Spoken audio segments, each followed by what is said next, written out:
At the end of our last episode, we were just entering Coffee Bay on our way to Hole in the Wall to spend 30 days of dolphin and whale watching on our East Coast beach safari. Friends of ours has kindly offered them the use of their house at Hole in the Wall. Thank you Vivian and Hunley for kindly offering us this little piece of heaven for 30 days. So we've learned in the past that it's important to take a break from traveling, to reset and stay in one place so that you appreciate when you start traveling again. And this was the perfect place for that. Our view in the morning. Oops, maybe I must remember to unlock the door. Let me show you.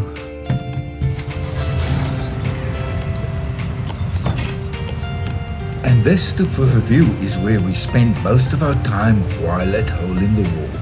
It was such a privilege having this beautiful viewpoint over the ocean, and we could take our time and get to know the environment over the month that we stayed there.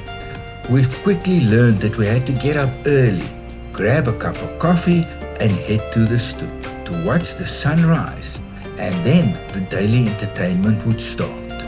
First up, we would have the dolphins slowly cruising past.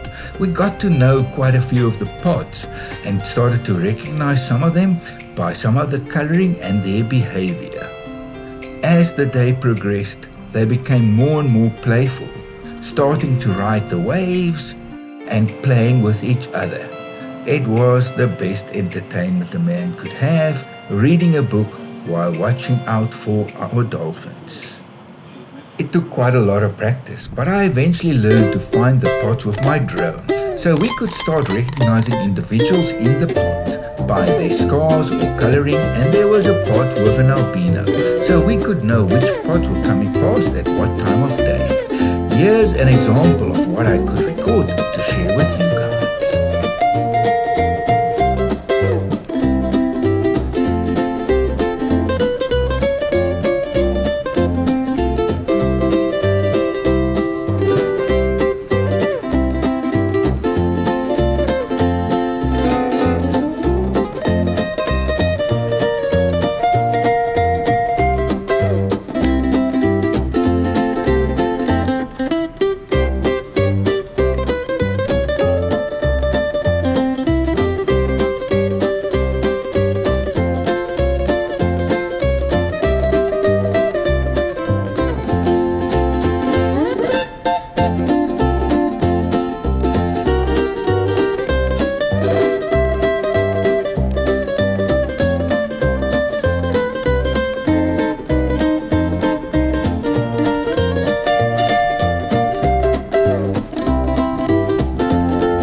Up on our daily entertainment came the seabirds, diving for the water, sometimes pulling out and sometimes hitting the water very hard.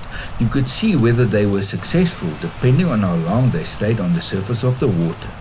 If they flew quickly, they missed it. If they stayed, they were feeding.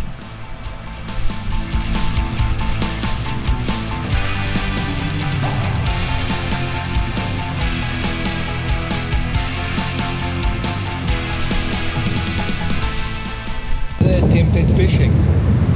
Really close to where we stay. Just gonna go down there. Steep. Karin feels positive and ready. I just have a slight incline to deal with to get there.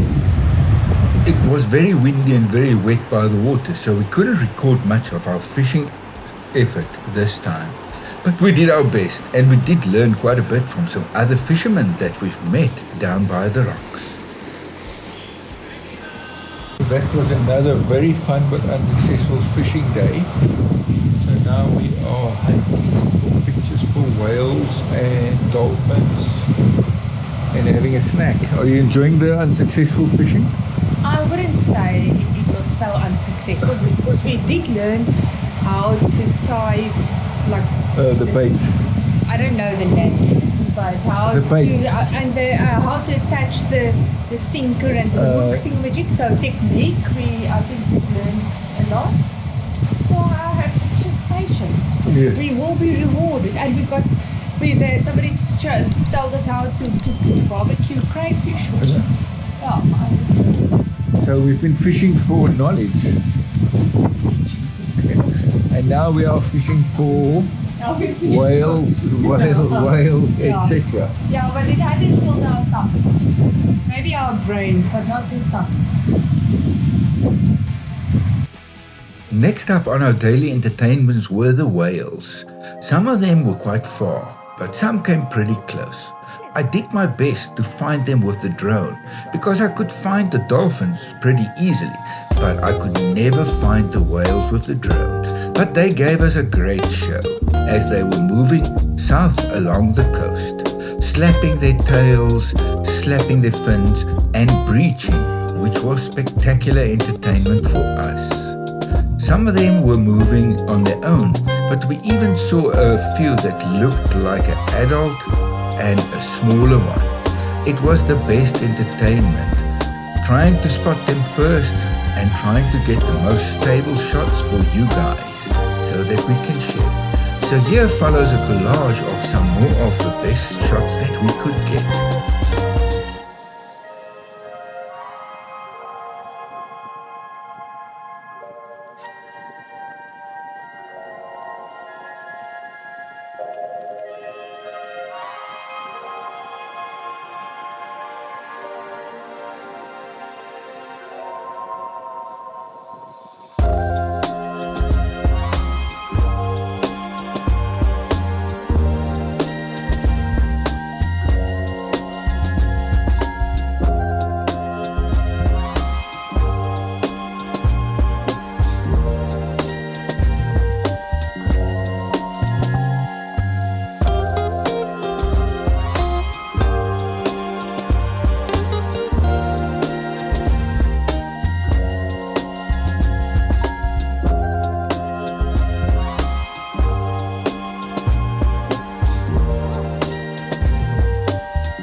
Sunday afternoon, and I've decided to do a beach cleanup. We're still at hole in the wall. There's not a lot of cash here, but if you start to focus and zoom in, you will find that there's mostly these little plastic lids. All the small things on the beach, and it accumulates. So yeah, it's not really very clean, but let's see what I can do. Every time that I've been on the beach, I tend to start picking stuff up, and then I only have plastic bags, so now I've got that bag, and yeah,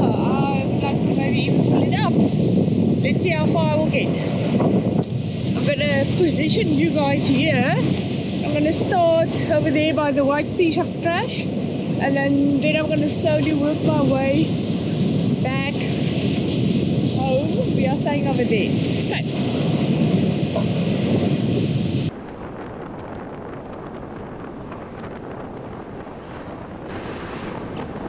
Let's go that way.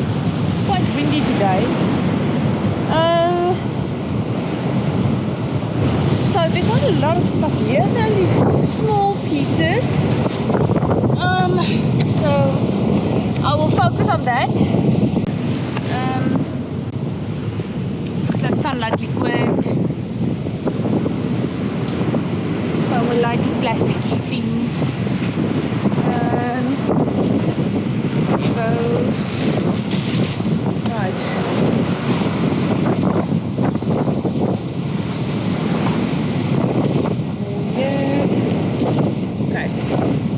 Right. I'll come back by the end of my beach cleanup.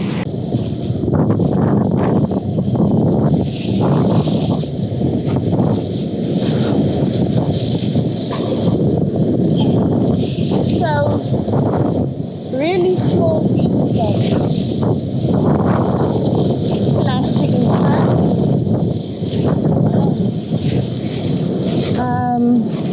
Yeah, so actually a pristine beach. There's not a lot of people living here. Actually makes a difference. And yeah, people fish here. It's not commercial. Small fishermen's boat. We have the big containers that pass by, but I mean, I think most of the plastic normally that comes out, washes out, is from bigger fishing vessels. Oh, look at this! Jellyfish! Oh, just zoom in for you. I'm not sure how this view works. Okay, let's do this. Lids and little rings, and then also these little blue sticks that you get from lollipops. They're everywhere. Lids. Oh.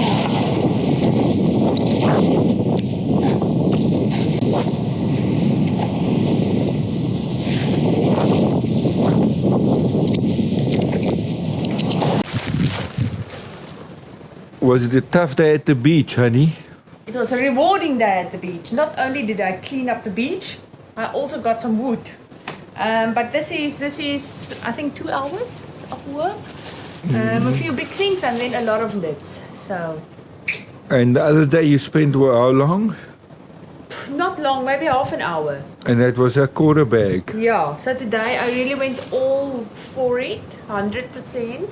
And if I maybe do one more beach cleanup, it should be quite clean. I'm just surprised, and I keep on saying it about just the amount of lids. Bottle caps. Bottle caps, bigger caps, lids. And why are we doing this? Because we want to leave the beach in a better place. And? Well, for our Patreons. We do this because we want to say thank you for our patrons for all their support, and also to leave the beach in a better place. Another thing we have to get used to is that there is no trash collection, which makes you very conscious of how much trash you actually generate. We have to drive about 3 kilometers and then we drop it in here where it gets collected.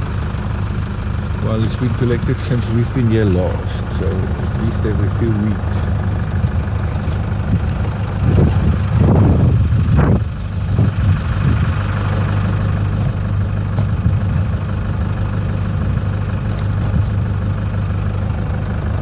So yeah, again a reminder that is 3 or 4 people's trash for 2 or 3 weeks. So yeah, we generate way too much trash.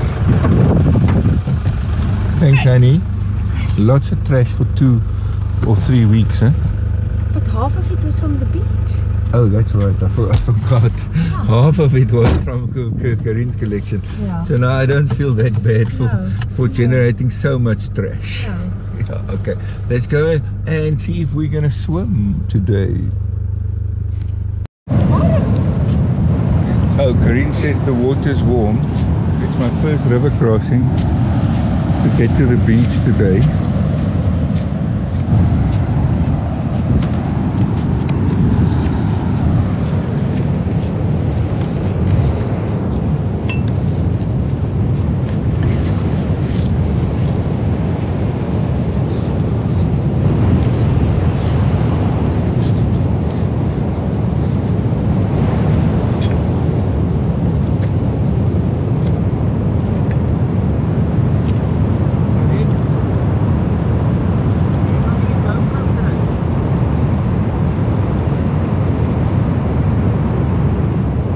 Because it's been spring tide, the whole surface of the beach is pretty hard.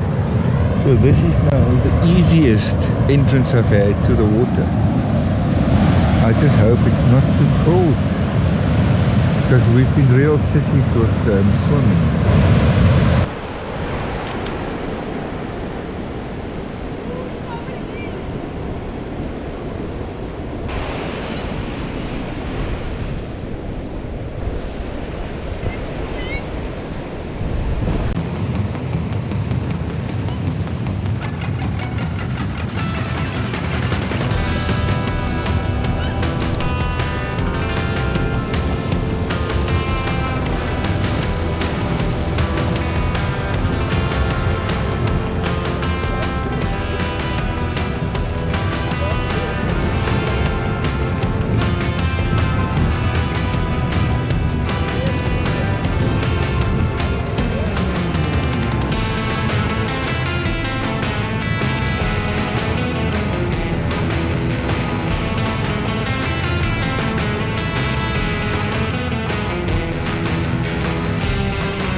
This is my second swim. This is loose first swim. It's a bit rough. It's spring tide and I lost my pants. rip tide. Yeah. I gathered some sand in curious places. But yeah, the water's definitely warmer. We could not believe how time flew in this little piece of heaven. And suddenly it was time to say goodbye to the blue house and Nancy and Ocean that's been looking after us. And it was time to pack up and head further north. And it's our last morning at Hole in the Wall, so it's time for the big pack up after staying in for a month here. And it's again, we are sad to leave the great place, but excited to go and see new places. But first, Karin needs to clean all the camera equipment so that it's not too much salt air. My drone has already stopped working, which we presume is from salt air. We don't know. It just randomly didn't want to switch off after. It just randomly didn't want to switch on after I landed and after it flew normally. So yeah, the sea is hectic on equipment, and we are leaving the blue house. Yeah. For the last time. Bye! Bye! Kom maar. Azai! the best place to stay for the best people. Yes. Yeah, make sure you're in the right gear. Like I might be in third. Yeah. And have you driven that little No. that you forgot? No. Then our journey up the wild coast continued on our East Coast beach safari, heading towards Port St. John's, our last stop along the coast before we take a detour towards the mountains to meet some friends in the Drakensberg at Inusuti and for Karim to do some hiking in the mountains. Inusuti. That's a story for another time. Please head over to patreon.com/Fearless on 4 Wheels to subscribe and get these videos first and view them ad-free. Or like and subscribe this video to support our channel. Thank you for watching.